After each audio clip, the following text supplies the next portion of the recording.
We're here today to embrace hope. In many communities, the pandemic destroyed hard-earned life savings, devastated the dreams of small business owners, and forced people to leave their homes. The community development financial institutions, CDFIs, that I represent have been on the front lines of this upheaval. Community development loan funds, credit unions, and banks leaned into the crisis. We provided essential financing to Black and Latino and Native and rural and other communities that were underserved by mainstream finance, the communities most affected by the pandemic's economic impact. There are countless examples of CDFI staff working around the clock from home to help their communities and customers. In New York City, Renaissance supported immigrant Asian American-owned businesses whose sales plummeted as COVID-19 cases and racist attacks surged. In California, Accion Opportunity Fund issued vital paycheck protection loans to struggling businesses, many owned by minorities who didn't have formal banking relationships. On the Texas border, Affordable Homes of South Texas kept people in their homes and helped families buy new homes for their shot at the American dream. And on Native reservations, Northwest Native Development Fund in Washington State and Awista Fund of Colorado helped Native reservation-based lenders uplift Native enterprises while COVID-19 was escalating. And in the Mississippi Delta, Hope Credit Union made more than 2,500 paycheck protection loans, totaling $81 million. Those loans saved more than 10,000 jobs. Overall, as PPP lenders, CDFIs vastly exceeded our set-aside to get more than $30 billion to rural and urban and Native small businesses that were missed in the program's earlier chapters. Every federal dollar is precious to the CDFI industry and to the low-wealth communities that they serve. For 25 years, our CDFIs have used federal investment and grant dollars to create jobs, to start and grow small businesses, and to support childcare and healthcare facilities. We know how to use public capital, and our loan loss rate is historically low, and our impact is astoundingly high. Yet for 25 years, federal funding has been small, and we've been underfunded, and the need for federal investment has been severe. And today, the country's heard our call. Today, I have the distinct pleasure of introducing a tireless advocate for underserved communities. Vice President Kamala Harris is recognized as a warrior for justice. I'm proud that Vice President Harris understands that CDFIs provide access to capital for marginalized entrepreneurs and communities. I'm proud she fights for unbanked and underbanked communities. And I'm proud she seeks to lift the economic status of individuals and communities that have been left out. I'm honored today to introduce the Vice President of the United States, Kamala Harris. Thank you. Thank you, thank you, thank you, thank you. Well, good afternoon, and thank you, Lisa. You have been an extraordinary leader. I have talked with many of our CDFIs, also known as community lenders around the country, and 201, they talk about your support and your leadership, especially during some of the most difficult times. So I thank you, and I'm very honored to be with you as we make this announcement today. And of course, thank you to Secretary Janet Yellen and Senator Mark Warner and Chairwoman Maxine Waters for your leadership. Today, as we encourage everyone to get vaccinated all across our nation, students are going back to school in person. People of faith are back in pews, and small businesses are back open. As we begin to emerge from the pandemic, we have the opportunity to take stock of where we've been and where we're going. And so this much is clear. The pandemic exposed the flaws, the fissures, and some of the failures in our economy. It has accelerated, in many ways, the inequities in our economy. And so when we took office, President Joe Biden and I knew that more than repair, we must reimagine our economy. Small businesses, of course, are at the center of this reimagining. Small businesses create jobs. Small businesses create wealth. Small businesses employ half of America's workforce. And small businesses keep our nation competitive. And small businesses are critical, therefore, to our nation's future. Right now, small business owners don't just need relief. They need access to capital. That was true before the pandemic, and it remains true today. I recently met with a small business owner named Lorena. She is the owner of an artisan empanada business in Colorado. She started her business, as so many have, in her own kitchen. But when she tried to get a loan to expand, the banks used a word she had not heard before. They told her she was, in their words, not bankable. Well, they were wrong. Through hard work, she proved them wrong. And her business has since expanded to multiple locations, and she has employed many people in her community and mentored many more. Lorena is not alone. I also recently met a small business owner named Rain. She owns a catering company in Oakland, California. And when she first started out to cater, to deliver her wares, she needed a van. But she couldn't even get a small loan from a traditional bank to purchase that van until she went to a community lender that agreed to support her and her small business. And here's the truth. Traditional banks have not always seen or understood the vision of women small business owners of color, small business owners who serve low-income communities. Sometimes their vision is something without or outside of the experience of the big banks to understand and see. Community lenders, on the other hand, were founded to see that vision, to get it. And over the past months, I have been in direct contact with many of the most active community lenders in our nation. Those who serve rural communities in Oregon, urban communities in California, those who serve low-income communities in the Mississippi Delta, tribal communities in the plains of South Dakota, where, for example, Native women are making quilts that are important to their community, are part of the tradition of their community, that are marketable in their community, and needed a community lender to recognize that fact, to support that work. You see, community lenders understand the value in providing access to capital directly to communities. And because they do, they add value to those communities, and by extension, to our entire nation. Which is why our administration is making a big investment in community lenders and actively working to increase community lending capacity. We believe that American entrepreneurs deserve the opportunity to start and grow a business. When they've got a good idea, let's invest in them. We all benefit. You know, I recently, just a couple weeks ago, hosted two of the survivors of the Tulsa Race Massacre, and as we all know, we commemorated 100 years since the passing of that great tragedy.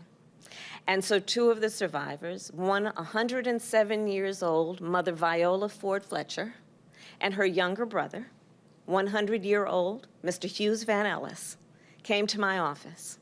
And we talked about the Greenwood District and Black Wall Street. We talked about this essential principle of self-determination. And we talked about how access to capital can help small business owners and workers alike to determine their own future wherever they live. And that is why helping small businesses access capital through community lenders has been a focus of mine for a very long time now. In fact, one of the last actions I took in the United States Senate was to work with my colleagues, Mark Warner is here, to secure $12 billion for community lenders as part of the COVID-19 relief bill. And of course, I did not do this alone. It was a partnership with Leader Chuck Schumer, Chairman Sherrod Brown, Ranking Member Mike Crapo, Senator Mark Warner, Senator Cory Booker, and Chairwoman Maxine Waters. It was a full team effort.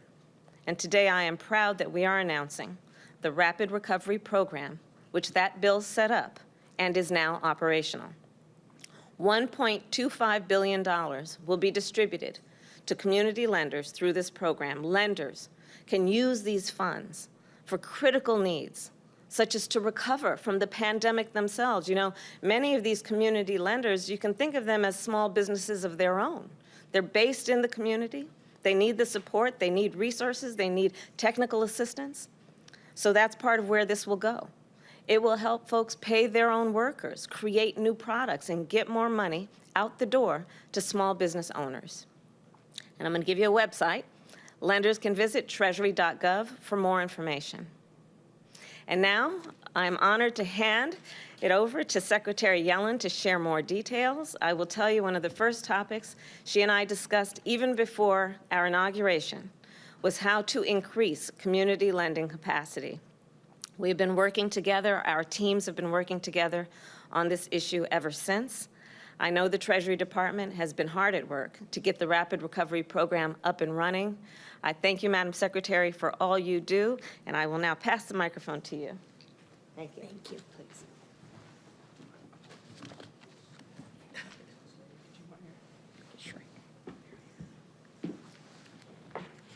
Thank you, Madam Vice President. Thank you for hosting us.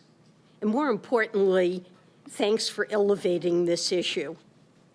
As the Vice President mentioned, today Treasury is awarding $1.25 billion to 863 community development financial institutions across the country.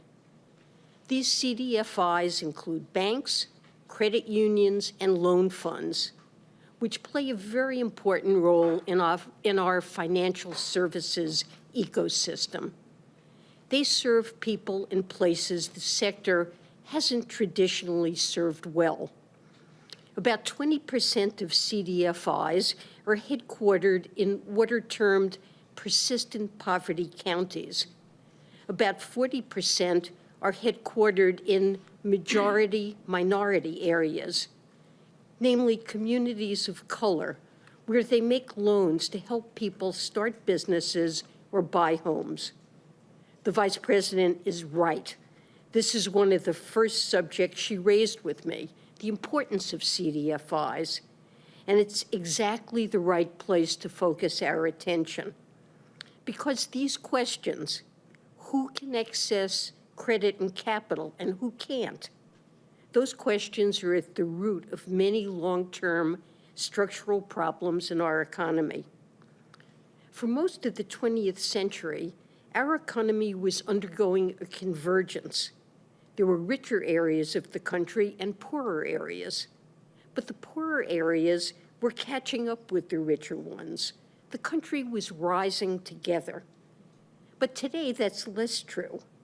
There's a divergence among local economies. And one of the trends we see is that some places don't have access to much capital, while others have an abundance. In fact, some forms of investment are heavily concentrated within just a handful of cities. Last year, for instance, 71% of all venture funding went to just 4 metropolitan areas. The disparity in who can access capital and where also falls along racial lines. About 16% of America's population lives in areas that are majority-minority areas. But that 16% of the population only receives about 9% of investment from mainstream financial institutions. And that's part of the reason the racial wealth gap persists. When I started studying economics in 1963, the average black family owned 15% of what the average white family owned. And that number hasn't changed in half a century. It's as close to a constant as we come in economic data. And this is a very unjust aspect of our economy. The Vice President made that very clear. But I would also add, it's a very unhealthy aspect of our economy. If you were designing a well-functioning American economy, you wouldn't have 70% of capital in any form flowing to just 4 cities, because that's not where 70% of the opportunity is. We as a country are missing out on so many venues for growth because our capital is bottlenecked by race and region. Research has shown that decreasing barriers faced by African Americans would produce substantial gains. This is why, even if you never apply for a loan from a community development financial institution, you should care about them. These institutions serve in places that the financial sector historically hasn't served well. And that lifts our whole economy up. By one measure, every dollar injected into a CDFI catalyzes $8 more in private sector investment. That means that today's announcement might lead to an additional $10 billion in investment. I know the president and the vice president ran on a very ambitious agenda: Build Back Better, unwinding systemic racism, creating an economy that works for everyone. I believe this is what that looks like in practice. By channeling more capital into CDFIs, we're translating those ideals into reality. And this is just the beginning. The $12 billion Treasury is now allocating for community lenders is more funding than has flowed through the CDFI fund since its creation in the 90s. With that, I want to thank the entire CDFI team that's made today's announcement possible. And I want to echo the Vice President's thanks to all the members of Congress who helped get this done, including Senator Warner and Chairwoman Waters. And Madam Chair, let me now turn it over to you.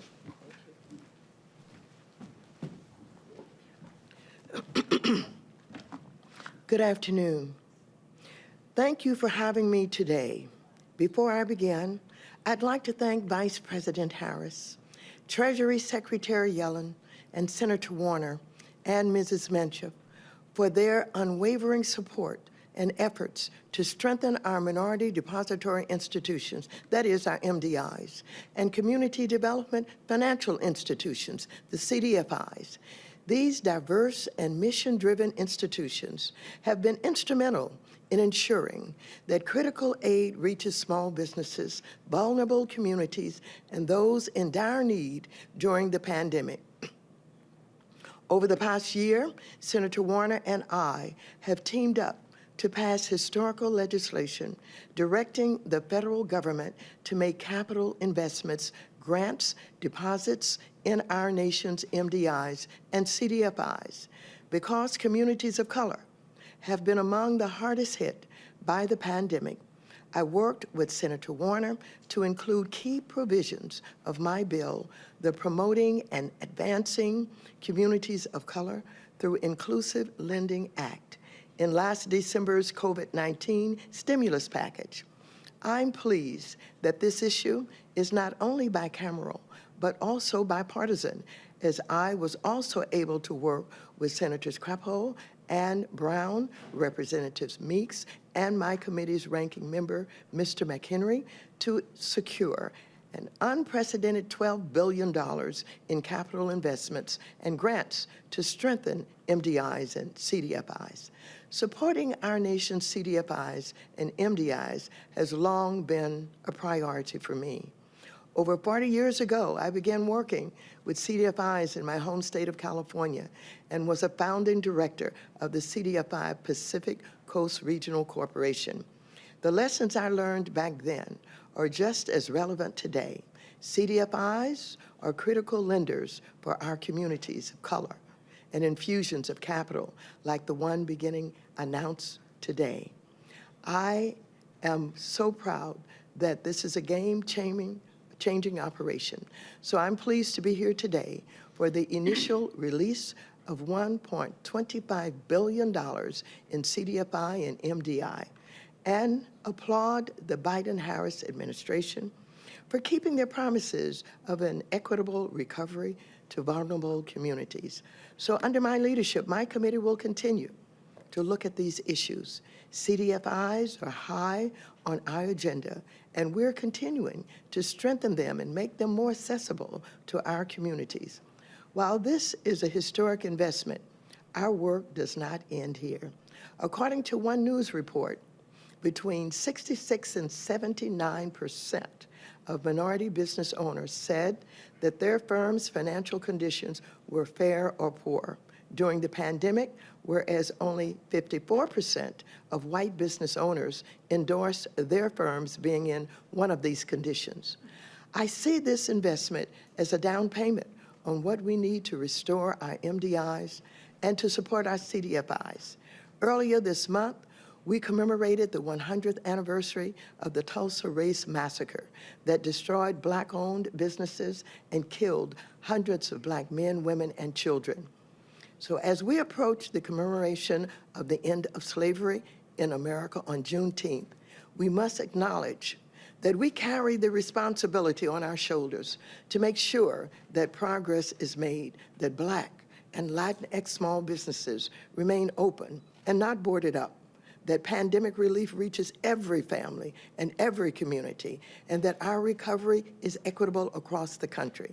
So I thank you once again for inviting me, and I look forward to continuing our work on behalf of CDFIs and MDIs. Now, I would like to introduce someone who has been a long-time advocate for CDFIs and MDIs, and someone I have worked closely on with this issue, with my colleague, Senator Mark Warner. Well, thank you, Chairman Waters. I am always willing to be your wingman on this issue. Maxine Waters has been about fairness and equity in our country for 40 years, and she has a record and legacy of support, and she made clear this was not just about CDFIs, but about MDIs, minority-owned institutions, particularly Black-owned institutions. We lost most of those Black banks during the 2008-2009 financial crisis. Thank you, Vice President Harris, for inviting me. Vice President Harris was then Senator Harris. She and Cory Booker and Chuck Schumer and I put together this bill, Jobs and Neighborhood Investment Act. As Senator Harris mentioned, we actually had strong Republican support.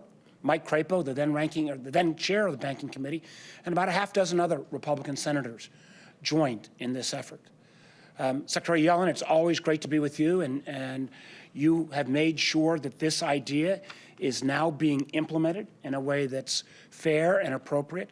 And Secretary Yellen's comments, she made mention of the fact I used to be a venture capitalist. The numbers are even worse. The idea that 70% of VC money went to 4 communities. If you parse that even more and look at how many went to people of color, less than 5%. If you then become more magnanimous and throw in all women, the number only goes up to about 10%. And that's the kind of capital that seeds the growth of small business. And Lisa, it's been a real pleasure to get to know you and the great work that you do with OFN Network. This is an industry and a cause whose time has come. We all know that COVID disproportionately hit communities of color. And others have already mentioned this. What it really hit as well were Black and brown businesses. It's been reported in 2020, we lost 440,000 Black-owned businesses. Close to a third of Latino businesses had to close their doors for at least part of the time. And unfortunately, as the Secretary acknowledged, and I think the Vice President acknowledged, when the government first started to set up its traditional relief programs, the PPP program, really well-intentioned. But after the first wave of money went out, we realized, gosh, Black and brown businesses aren't getting their fair share. Women-owned businesses aren't getting their fair share. Oftentimes, rural-owned businesses weren't getting their fair share. The reason was not a design flaw, but because we put most of this capital as a delivery mechanism through traditional banks, and particularly businesses of color, they didn't have traditional banking relationships. They had bootstrapped up their businesses in the most classic American success story way. But then when it came time to say, the federal government's got resources for you, they didn't have that long-term established banking relationship, so they got left out. In later rounds, we did a little better, but Senator Harris, Chairman Waters, Vice President Harris, we came together and said, we need to not just provide short-term relief. We need to start looking at structural relief in terms of access to capital. A lot more people get access to capital who look like me than look like the balance of the speakers up here. And that's just not fair. It's just not right. In a country that's majority women and about 35% people of color, we are not going to succeed in this country unless everyone has access to capital. So we came up with the Jobs and Neighborhood Investment Act. And as Chair Waters knows, and then Senator Harris knows, it was a windy path to get here. People kept saying, what's that $12 billion for? Because candidly, a lot of folks outside the financial industry don't understand what CDFIs do. They don't understand that our MDIs have been decimated. So very quickly, the announcement today of the first round of grants. This program's been broken into two initiatives. $3 billion will go in direct grants to these organizations. The first $1.25 billion will go out with the Secretary's announcement. $1.75 billion will come out later in the year. And again, Chair Waters ought to get recognized to make sure that we did a little extra in there for Black-owned minority depository institutions. That's really exciting. That's about 10x what the government gives out in the CDFI fund on a normal basis, so substantial. But where the real game changer will come is there's also $9 billion that will be distributed in a direct, what's called Tier 1 capital into these institutions.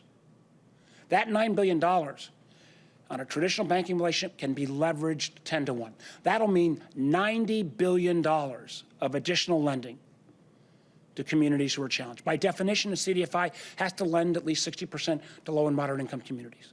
So this is first time in a long time the federal government is literally putting its money where its mouth is in terms of support for minority businesses, women-owned businesses, businesses that not had a fair shake.